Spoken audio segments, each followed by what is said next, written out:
Nós estamos de volta com o Jornal Cidade em Notícias. Eu recebo aqui em nossos estúdios mais uma vez ela, a advogada previdenciarista Marcela França. Ela que vai explicar para os nossos telespectadores o que fazer se a empresa não pagou o INSS e o INSS deixou de reconhecer o tempo rural, o tempo especial, o tempo de autônomo com deficiência. Doutora, já começo te perguntando, quais as consequências ao segurado quando o INSS deixa de contabilizar esse tempo? Seja bem-vinda. Muito obrigada, Fábio. Olá a todos que vão nos assistir agora e depois.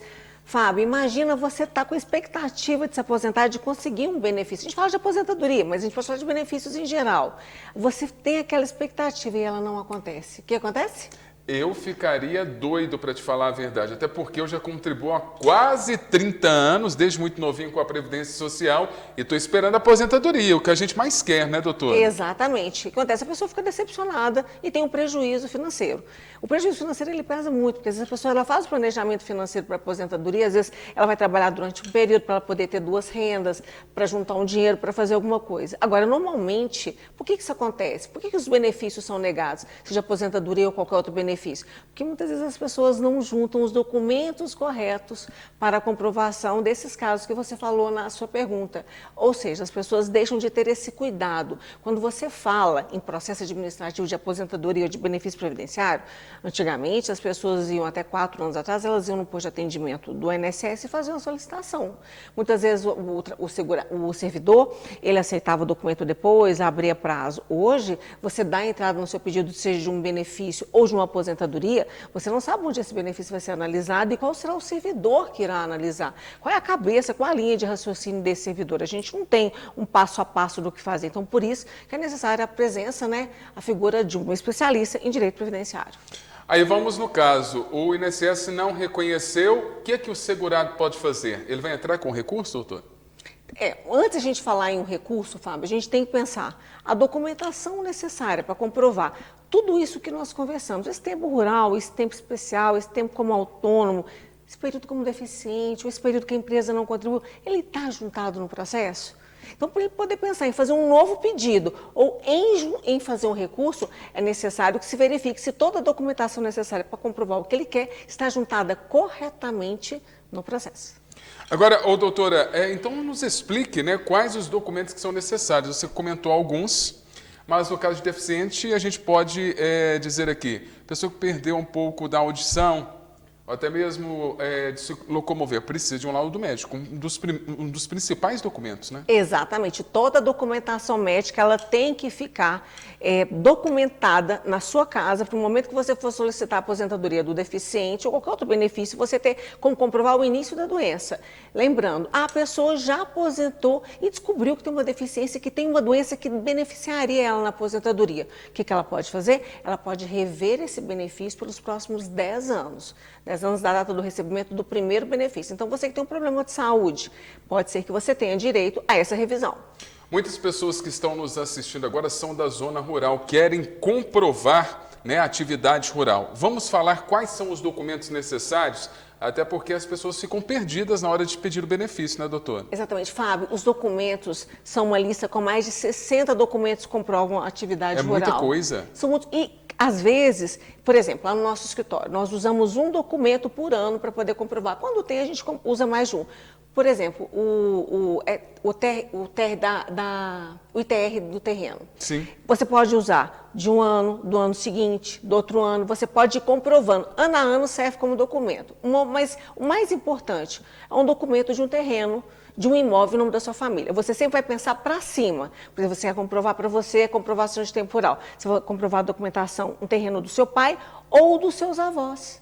Então, só um documento rural pode já comprovar 7 anos e meio de atividade rural. Para quem está faltando pouco tempo, ou tem, às vezes, 7, 8 anos de comprovação, precisa comprovar o tempo rural, é o ideal para aposentar, às vezes, por idade ou até mesmo por tempo de contribuição. Eu gosto de comentar em casos específicos, porque a nossa audiência ela é muito ampla. Muitas pessoas também estão optando por ser autônomas. Chegou no momento de pedir algum benefício ao INSS e ficam perdidas. O autônomo é mais complicado, doutora? Como que fica a situação dele? O que acontece, Fábio? Nós tivemos uma explosão nos últimos anos de incentivo para as pessoas empreenderem. Você já deve ter visto Sim. que aqui na TV eu sempre falo, empreenda, mas se você puder ter um trabalho de carteira assinada, com recolhimento de verbas previdenciárias, com FGTS, todos os direitos que um empregado tem, ok, e você empreende. Quando você estiver tranquilo, aí você dá o salto só para o empreendimento. Só que muitas vezes essa conta da contribuição como autônomo, ela fica para depois. E quem que é o autônomo? É o MEI, é o empresário, ele deixa de fazer esse recolhimento, precisa de um benefício, que é aposentar quando ele vai ver ter uma lacuna no período dele que não houve contribuição. Se for MEI, tem que contribuir de qualquer jeito, porque senão vira dívida ativa. Mesmo em atraso, tem que contribuir. O que pode ser feito?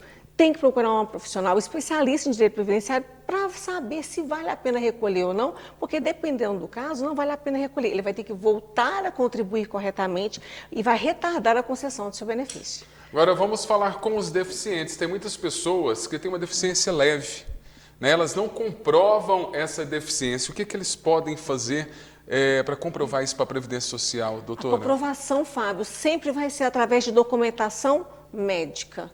Na verdade, as escolas já conseguem descobrir, elas já analisam quando uma criança tem alguma limitação, já nos primeiros anos de colégio. Muitas vezes, colocando para sentar na primeira carteira, percebe que a criança tem um problema de audição ou um problema de visão maior, mas a documentação médica, exames que comprovam que você está tratando, tentando resolver aquela situação, tem que guardar. Guarda numa pasta, guarda organizadinho, porque no momento certo você pode precisar usar.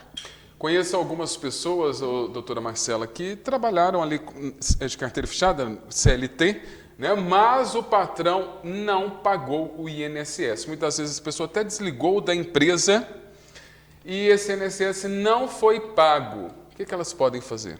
Nós vamos comprovar esse recolhimento, o exercício da atividade. O recolhimento o INSS vai resolver com esse empregador. Uma das provas é a carteira assinada. Aí não tem a carteira assinada, o que a gente vai fazer? Nós vamos usar o cartão de ponto, nós podemos usar o quê? Os recibos de pagamento de salário ou transferências bancárias. Em alguns casos, testemunhas, dentre outros documentos, de acordo com a função que aquele trabalhador exercia, para a gente comprovar que ele trabalhava de carteira assinada e que deveria ter tido a contribuição previdenciária. Voltando a esse assunto da carteira assinada, a gente sabe que tem várias pessoas nessa situação, trabalharam em empresas que não pagaram o INSS, não recolheram o INSS.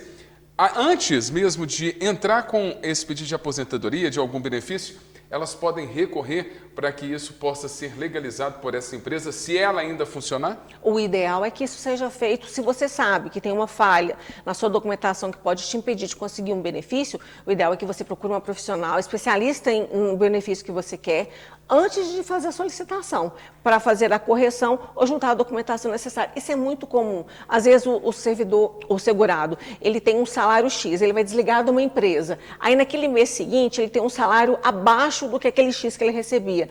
O INSS, por um mês, ele nega o benefício e não comprovar que ele ainda estava vinculado por um número X de dias no mês? É muito detalhe. A regra, então, é sempre ter o acompanhamento de um profissional da área e ir juntando ao longo da sua vida toda a documentação, né, doutora? Inclusive, Fábio, de atividade especial. Por exemplo, nos casos de quem exerce atividade insalubre ou periculosa.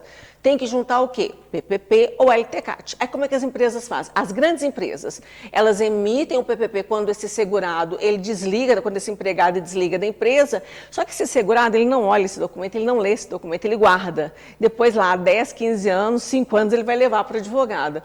99% dos PPPs que eu recebo no meu escritório precisam de correção. Então, é necessário que, além dele receber esse PPP, que ele leve para um profissional para poder analisar e ver se a documentação, se esse PPP ou LTCAT, tem as informações que o INSS vai solicitar para comprovar ou não a atividade especial.